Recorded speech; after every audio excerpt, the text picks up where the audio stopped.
Hello, you are watching Sorrow Lab. I am your host, Dr. Nobody, and welcome back to Jurassic World. A few things have changed since the last episode.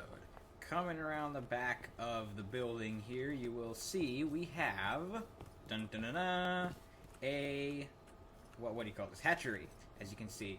Yeah, the inside isn't done, but this is where we're going to be hatching all of our dinosaurs. This is not finished, but it doesn't have to be this episode because we're not going to be hatching anything today. You will also notice better foliage, which I called it dynamic foliage before because I'm a fool. Better foliage is back now. I got rid of it last time due to performance issues, but what I've done now is I've allocated a bit more RAM to the game, and it seems to be running okay now with dynamic foliage, so we're gonna sort of see what happens there. I have, of course, done this little wall over here, as you might have seen. This is sort of separating like the public area on this side, you know, where all the exhibits are and stuff, from the staff-only building here, because that's where the lab is and all of our stuff in there. And I've also lined this path with some nice bushes and grass. I've just, you know, landscaped this area a bit to make it look nice. Of course, we have our Dilophosaurus exhibit over here, which we might be able to see the Dilophosaurus inside of there. You might be able to see her right there. She's sleeping in the grass, but the Dilophosaurus is in there. I've been chopping, as you might have noticed. I've been chopping quite a lot of trees in this area. If you look on the map, all of these trees around here are gone. And that's because I have big plans. I have some big plans for this area, but you're going to have to wait till next episode to hear about them. What are we doing this episode, you may ask? And the answer may have something to do with what I have currently in my hand. Yes, we are going to be doing some kidnapping. Now, what do I mean by kidnapping? Well, you see, the issue is, I would like mending. We have this giant farm here, which gives us plenty of experience, but we could be using that to repair tools if we had mending. Villagers. We have a village over here, and conveniently, a river connects it all the way to our base. So we're going to go to the village and grab some villagers. As you can see, I've got a bunch of boats here. We're going to grab some villagers, take them away down the river, and stash them over here somewhere. I actually have... Yeah, I started digging this. This is going to be our village area in here. We're going to be bringing them... There we are. So I've prepared a little space here, a temporary holding cell for the villagers. We're going to be bringing them in from here. And now all we have to do is go and snag some from the village. Hey, look at that. The Dilophosaurus is awake. Hello. Okay, here we go. Anybody around here? Hi. Hi. You're going to get in here. There we go. I'm just going to, like, boat a few of them, just so that we've got some ready to go. Hey, get in there. Okay, and anyone in here? Oh, hi. Hi. Oh, there's a couple of you here. I don't want to get multiple in the same boat, because then I can't actually drive the boat.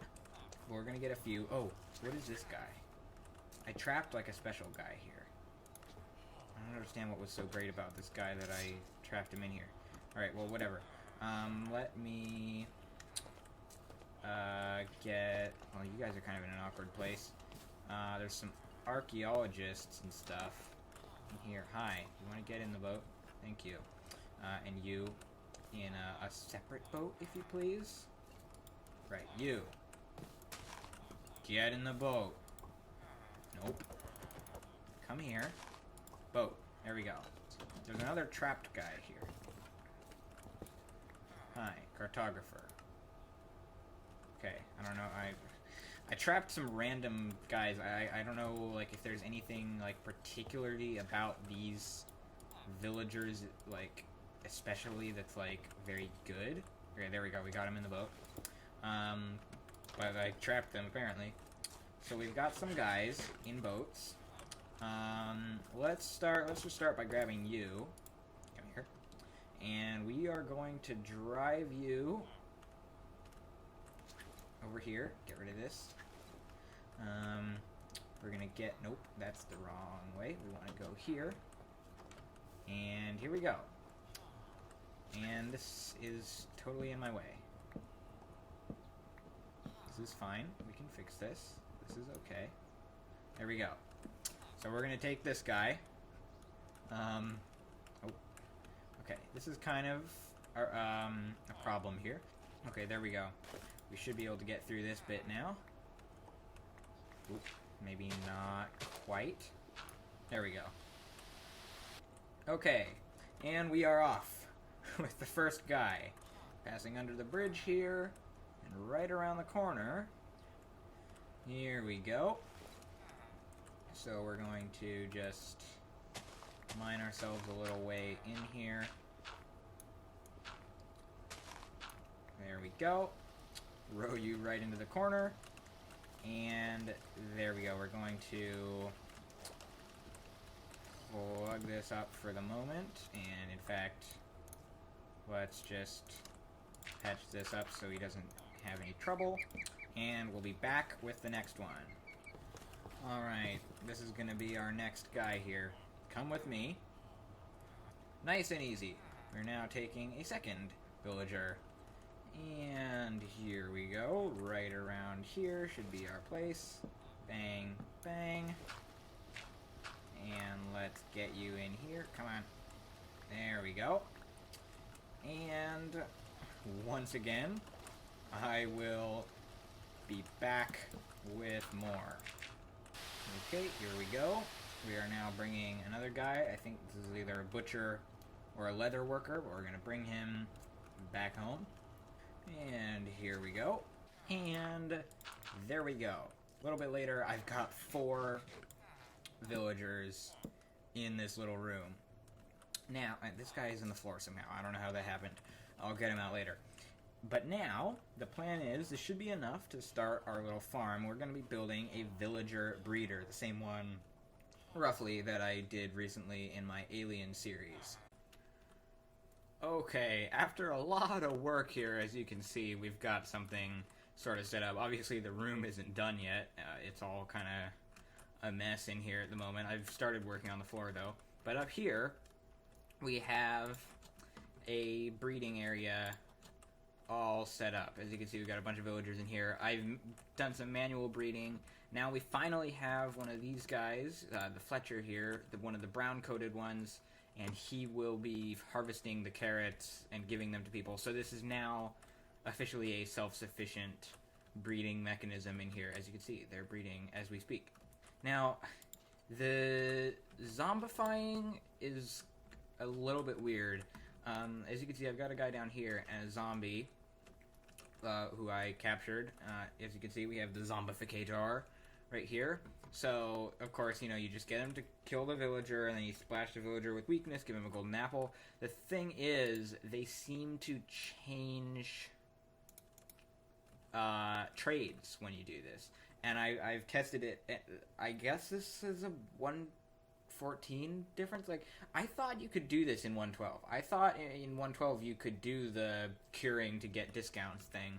But I guess you can't, because it seems to just re-roll their trades. So, like, even I tested, even if I trade with him, so, like, what you would think would lock the trade, when I trade with him and then zombify him and cure him, it still changes the trade. So, like, he has power 2 now, but if I were to zombify him, he would change that. And I've been making some weakness potions and doing some curing, and that just seems to be how it works. I can't really figure out if there's any way to get discounts.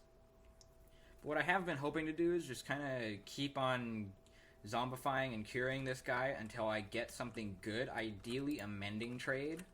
But that's going to take a long time, so I'm going to be doing that off camera because, oh my goodness, curing these guys takes forever. But yeah, that's basically all there is to this. I'm going to decorate this whole room eventually, make it look nice. Of course, up here, this is our temporary staircase to get back to the garage in here. So this place needs some major renovations, but we have got our villager set up going, and, you know, there's quite a few guys in here. And some of these guys have pretty good trades. You know, this guy buys meat, this guy, well, that's pretty bad. But, we got paleontologists. This guy sells Suchomimus vertebrae, which is actually pretty, really good. The fact that these guys can sell fossils is actually really good, so we don't have to dig for them as much. What is this guy? Okay. Clearly I haven't, oh my god, why is everyone back here? Clearly I haven't traded with these paleontologists quite as much as this guy. And of course we've got the other version, these paleontologists who will sell biofossils. They buy skulls, which is interesting, and bones. So they buy bones. That's actually good. How cheap can that be? Ooh, 5 bones? I have 1 skull. Oh my goodness. This is actually really good.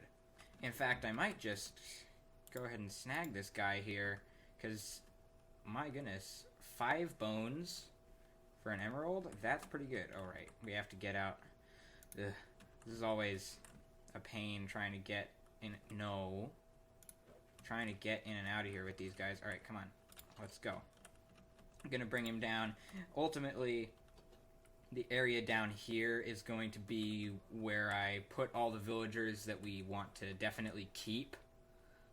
So anyone who has good trades that we want to be able to have access to easily will go down here. So this guy is definitely going to be one of those. 5 bones is a very good trade. I don't know how low that can go, but 5 seems pretty good. Of course, the last thing to do before we end the episode is read an entry from one of our journals. This time, Dr. Laura Sorkin. Entry 14 says Muldoon is putting them down. So we're going to read more than one entry today. Entry 159. Approached by someone claiming to represent Biosyn, Hammond's main commercial rivals, they suggest that I join them in their attempt to build something different. A true sanctuary, where these animals can live free. They claim they need a behavioral specialist, and I said I'd consider it. Do we have a traitor in our midst? Thank you for watching. Remember to like the video if you enjoyed it. Remember to wash your hands. I've been Dr. Nobody. I'm in the wrong skin today. Dang it. Goodbye.